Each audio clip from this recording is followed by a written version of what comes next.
Greetings. Today we're in part 3 of understanding the price paid from 1 Peter chapter 1 verses 18 through 20. There is one and only one sacrifice that God would accept to satisfy my sin debt and yours. It was the precious blood of his only begotten Son. This is why John 3:16 is such an important and beloved verse in the scriptures. For God so loved, God loved in such a manner that he gave his only begotten Son, that whosoever believeth in him should not perish, but have everlasting life.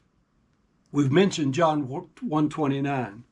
It says, the next day, John, that is John the Baptist, seeth Jesus coming unto him and saith, Behold the Lamb of God, which taketh away the sin of the world.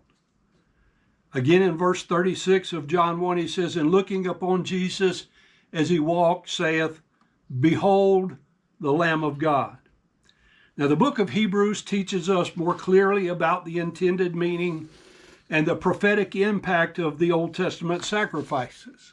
For instance, Hebrews 9:14 says, How much more shall the blood of Christ, who through the eternal Spirit offered himself to God, purge your conscience from dead works to serve the living God. In Exodus chapter 12, verse 5, it says, Your lamb, your paschal lamb, shall be without blemish, a male of the first year. You shall take it out from the sheep or from the goats. So Peter is inspired to use two descriptions of Christ's precious blood, without internal blemish and without external blemish. Jesus Christ was perfect internally and externally. He was without sin, therefore God was able to make him to become sin for us, as 2 Corinthians 5:21 declares. For he, that is God, hath made him, Jesus Christ, to be or to become sin for us, who knew no sin, that we might be made the righteousness of God in him. Nowhere is the prophecy concerning God's planned use of the paschal lamb more plainly laid out for us than in Isaiah chapter 53, parts of which are quoted in Romans chapter 10. Isaiah 51, beginning at verse 1, Who hath believed our report, and to whom is the arm of the Lord revealed? For he shall grow up before him as a tender plant, and as a root out of a dry ground. He hath no form or comeliness. And when we shall see him, there is no beauty that we should desire him. He is despised and rejected of men, a man of sorrows and acquainted with grief. And we hid, as it were, our faces from him.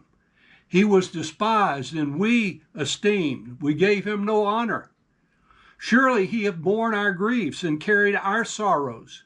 Yet we did esteem him stricken, smitten of God, and afflicted. But he was wounded for our transgressions. He was bruised for our iniquities. The chastisement of our peace was upon him, and with his stripes we are healed. All we like sheep have gone astray. We've turned every one to his own way, and the Lord hath laid on him the iniquity of us all. He was oppressed, and he was afflicted, yet he opened not his mouth. He is brought as a lamb to the slaughter, and as a sheep before her shears is dumb. So he openeth not his mouth. He was taken from prison and from judgment. And who shall declare his generation? For he was cut off from the land of the living. For the transgression of my people was he stricken. And he made his grave with the wicked and with the rich in his death, because he had done no violence, neither was any deceit in his mouth. Listen now in verse 10. Yet it pleased the Lord to bruise him. He hath put him to grief. When thou shalt make his soul an offering for sin, he shall see his seed, he shall prolong his days. And the pleasure of the Lord shall prosper in his hand. He shall see the travail of his soul, and shall be satisfied. By his knowledge shall my righteous servant justify many, for he shall bear their iniquities. Therefore will I divide him a portion with the great, and he shall divide the spoil with the strong, because he hath not poured out his soul unto death.